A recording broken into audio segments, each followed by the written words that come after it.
This exotic trading post of bygone times derived its name from the banks of the river upon which it is located, Sai Gon. In 1859, the French arrived and transformed this then growing city into the capital of French colonial Indochina. With nearly 6 million inhabitants, this city, that is also known as Ho Chi Minh City, although large, is no longer the capital of Vietnam.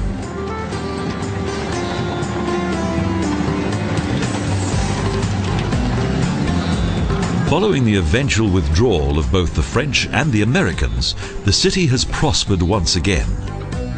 With a lively trading spirit and a special flair that has helped it to become known as the Paris of the East. The charm of early colonial times has been well preserved to the present day, such as the impressive facade of the City Hall and this monument to Ho Chi Minh.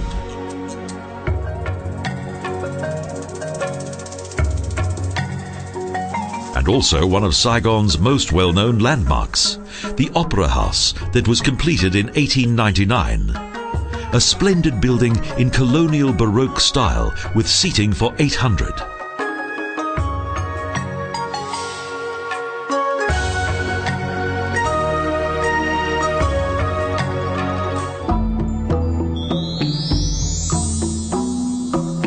The Ho Chi Minh Museum commemorates the country's great leader as the national hero who gradually steered his country to independence.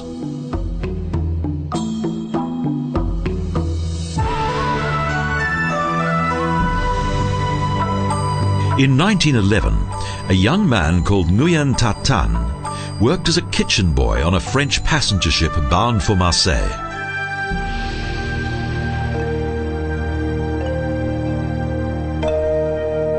He returned to Vietnam after 30 years and led his people in their struggle for independence.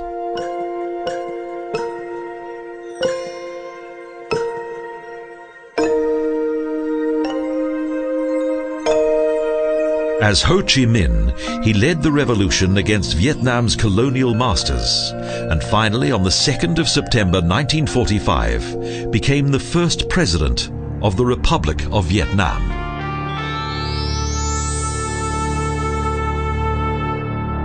In remembrance of this, tanks and bomber aircraft are exhibited around the presidential palace. The Palais Norodom was once located here, the palace of the French Governor-General.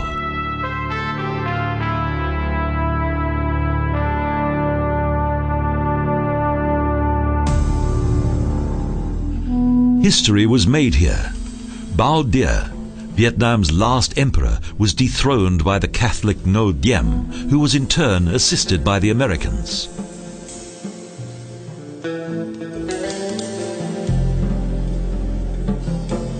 During this uprising, the splendid colonial building was badly damaged, but was later rebuilt on the orders of President Diem. Diem was killed in 1963. Most of the rooms are now as they were in 1975, when the palace was taken by the Viet Cong.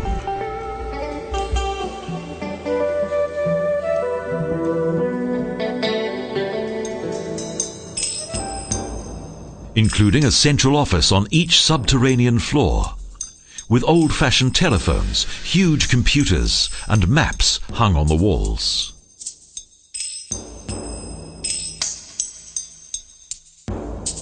Tiny bedrooms and endless neon-lit corridors indicate the privations of the Vietnam War.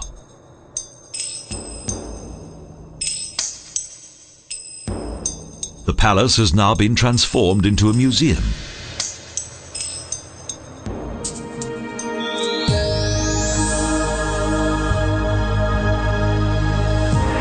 A mighty colonial building of 1883 highlights the splendor of old Europe. The post office.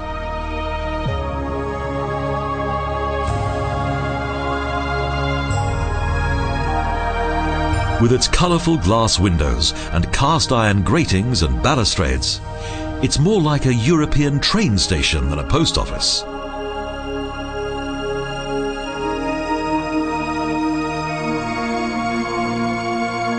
From here, the country's great leader Ho Chi Minh surveys the huge, brightly illuminated hall along with its various counters.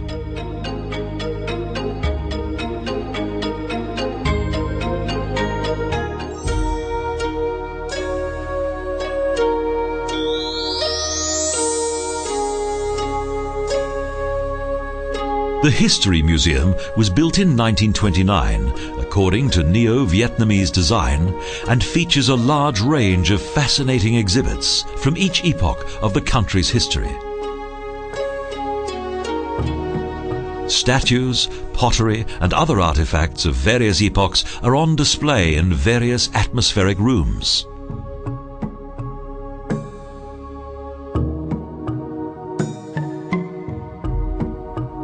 They range from the Bronze Age culture of the Dong Son to the Funan, Chen La, Khmer and Cham periods, as well as various Vietnamese dynasties. Ancient battles are exhibited here, and there's an interesting collection of mummies. A journey through 1,000 years of colourful history.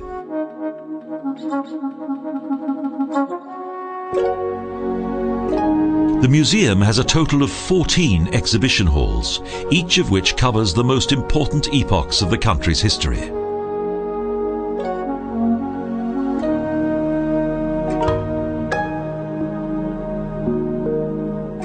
The former National Museum is now of international status.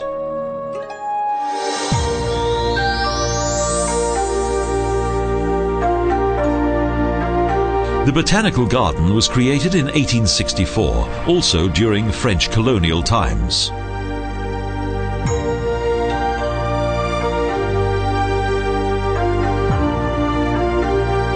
It contains hundreds of old and gigantic trees, along with well laid out gardens that boast numerous tropical plants and artificial lakes.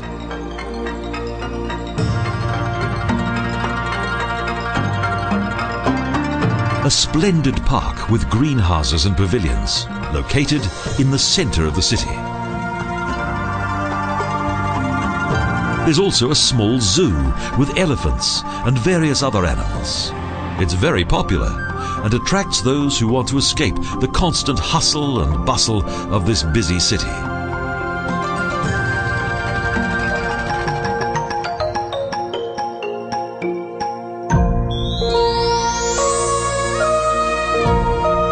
The Jade Pagoda, the temple of the Jade Emperor, highlights the country's religious faith. From outside, the two buildings look somewhat plain.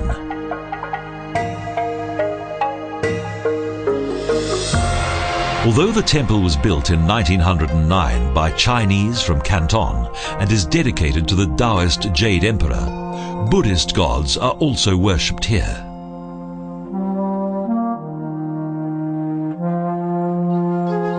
The interior features Taoism in all its splendor, with an earth god, a gate god, numerous guards, white tigers, and a number of green dragons.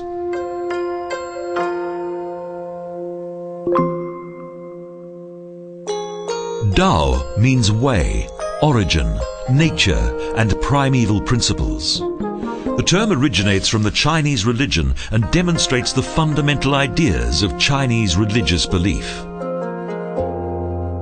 The king of hell looks out from his red horse, flanked by the gods Yin and Yang, who punish the evil and reward the good.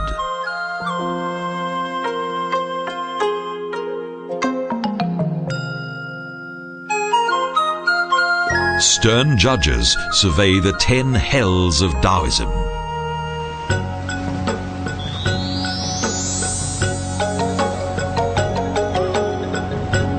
It was here that it all began, at the junction of the Bengyi Canal on the slowly flowing Sai Gon River.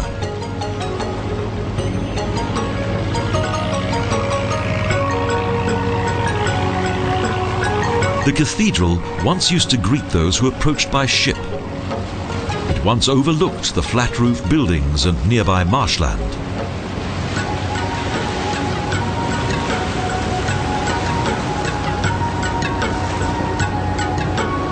The Vietnamese first settled here in 1674 and called it Ben Nhi, the key of the water buffalo.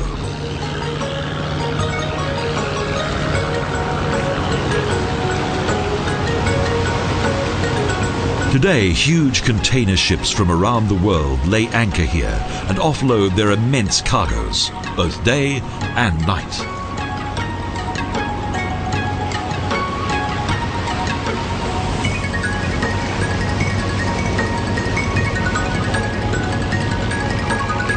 The river is the city's lifeline at its junction with the South China Sea. The city's busy riverbanks demonstrate its constant energy and dynamic pulse. Today, Saigon is experiencing a massive property boom, and its city centre premiums now match those of both Singapore and Jakarta. Here, past, present and future live side by side in this richly cosmopolitan city. The city's largest church is located in the center of the administration district, Notre Dame Cathedral. It was consecrated as the Church of Holy Mary in 1883.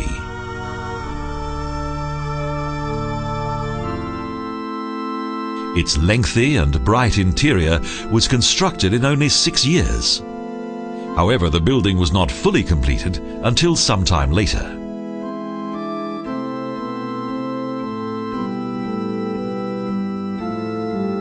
On Sundays and festive days, the Mass is so popular that the congregation spills over into the front yard.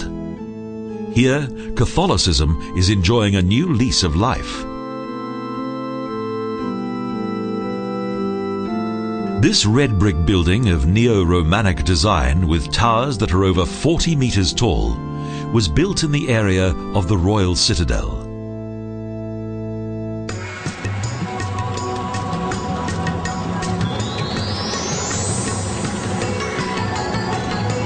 The Ben Thanh Market is Saigon's largest market. It was built in 1919 and is covered by a huge dome. The clock tower is one of the city's main landmarks. Covering 11,000 square meters, the market houses the largest quantity of products in Vietnam. Everything from clothing, electrical goods, to an amazing array of food.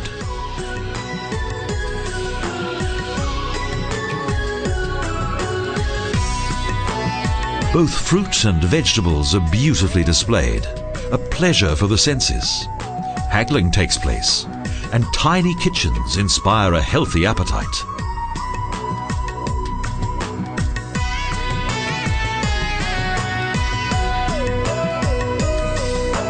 There's also fresh meat and poultry, and a large variety of fresh fish.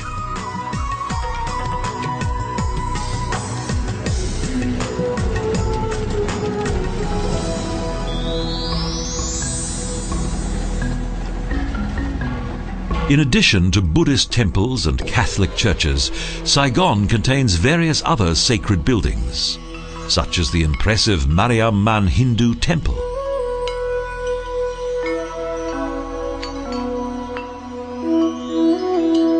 At the end of the 19th century, a small group of Tamils built this temple that was closed during communist times but was reopened in 1990.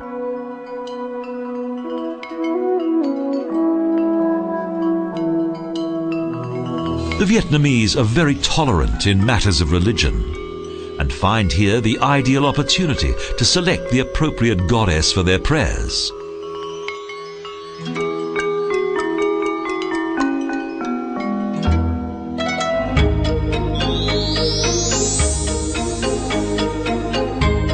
The Van Hoa Park adjoins the area that contains the former presidential palace.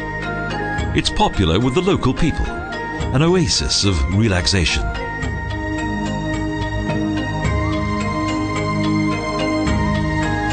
The exclusive Cercle Sportif was once situated here. But today, the Sport Club of Labour, with its 11 tennis courts and open-air swimming pool, is open to the public at large. In addition to various tiny pagodas, There's also an open-air stage, numerous cafes, and several fountains dotted around the park.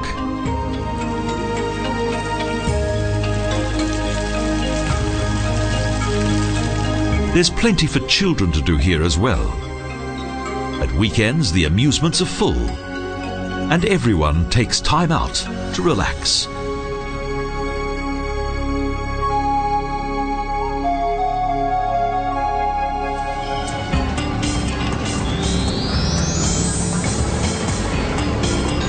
Southwest of the city centre is District 5, the old Chinese quarter of Jolon, that originated at the end of the 18th century.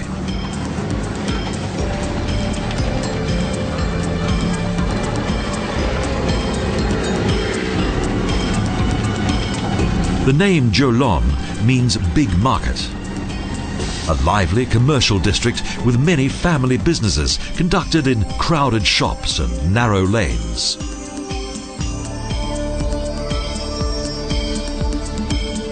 Although thousands of Chinese were forced to flee due to political strife, Jolon has retained its Chinese character.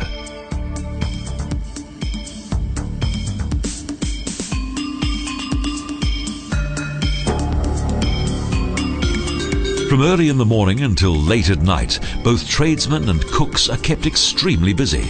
A wonderful place, full of noise, colour and exotic aromas.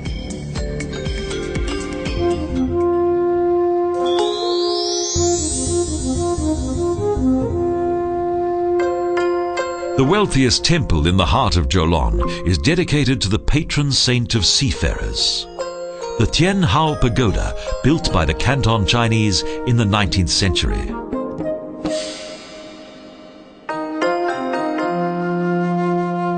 Huge coils of fumigants hang down from the ceiling and send their messages to the gods. The messages are written on small pieces of red paper and burned in the coils. Richly decorated wall paintings tell the story of the Queen of Heaven. The faithful purchase special offering money in order to burn it, and then they set light to scented spirals to grace the gods of Chinese mythology.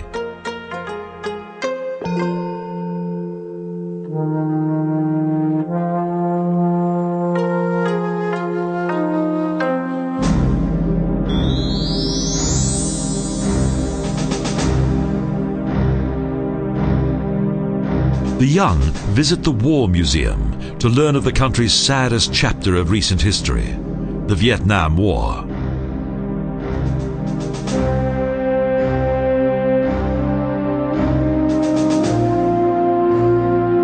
It's a terrible story of death and destruction.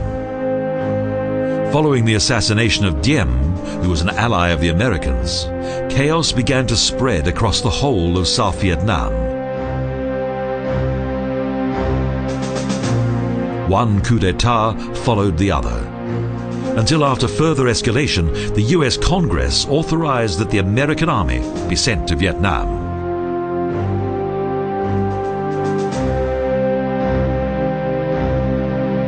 On the 8th of March 1965, the first GIs landed in Da Nang, and more than 500,000 troops followed in subsequent years.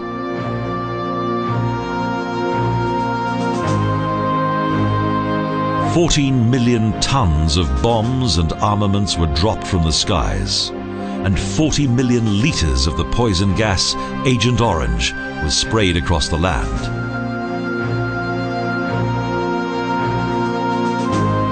In 1975, the Americans vacated Vietnam, but their much-promised financial support came to nothing.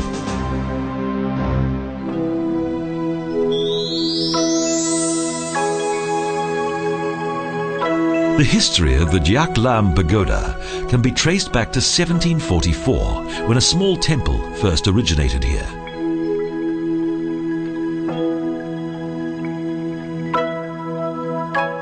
This pagoda is not only one of the oldest in Vietnam, but also one of the most beautiful. Its courtyard is used as a meeting place during various festivals.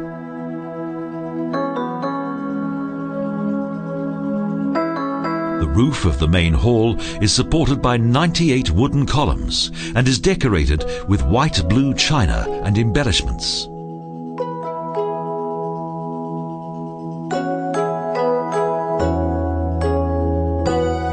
In this Buddhist Taoist sanctuary, it is not only Buddha and the favorite pupils of Shakyamuni who are worshipped, but also Quan Am and the mystic Jade Emperor.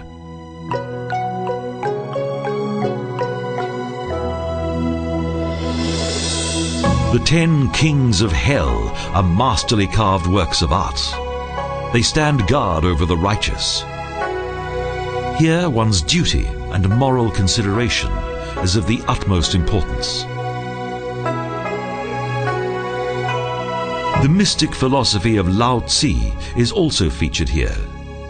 A complex system of numerous virtues allied to a simple lifestyle that is undertaken in harmony with nature.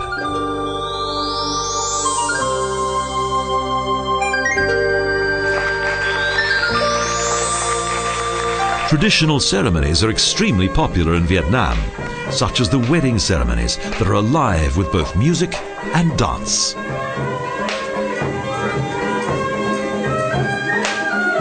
The beautifully dressed bride is escorted by her family during the festivities.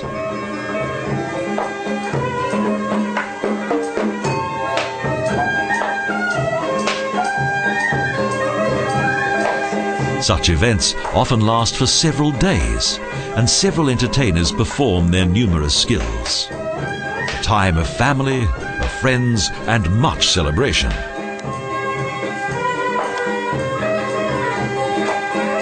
One of the highlights is when elegant female dancers perform a flower dance, until the bridegroom finally leaves with his bride.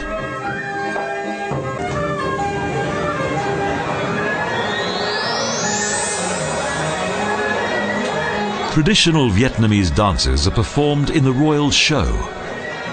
The serene ritual dances of the royal court are performed by women.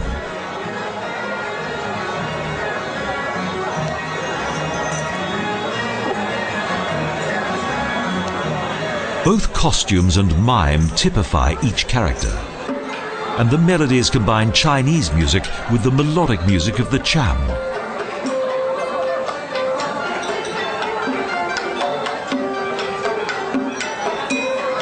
The Fen dance is the highlight of each performance. Elegance, rhythm, and the harmonious interaction of the group make the performance something really special.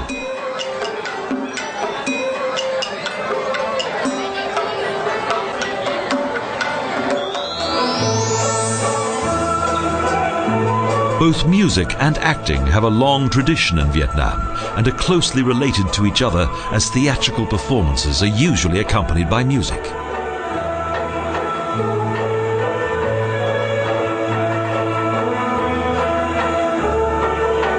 Both are strongly influenced by Chinese culture. However, the music is also influenced by Indian music, and it was originally introduced to Vietnam by the Cham.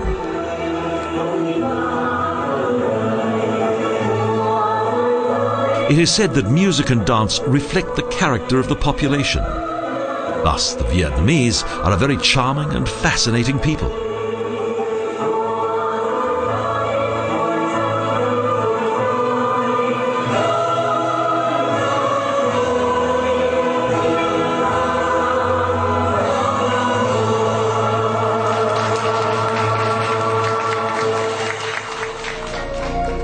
A long struggle recreated the city's past prosperity.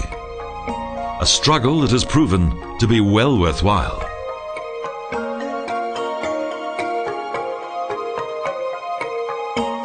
Located in North Vietnam since the beginning of the 1990s, Hanoi has been unable to match the prosperity of the South.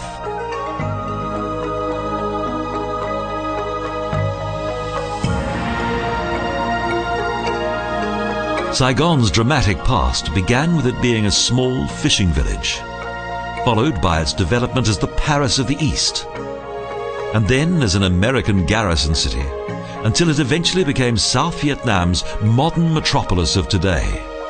Sai Gon has now well and truly come of age.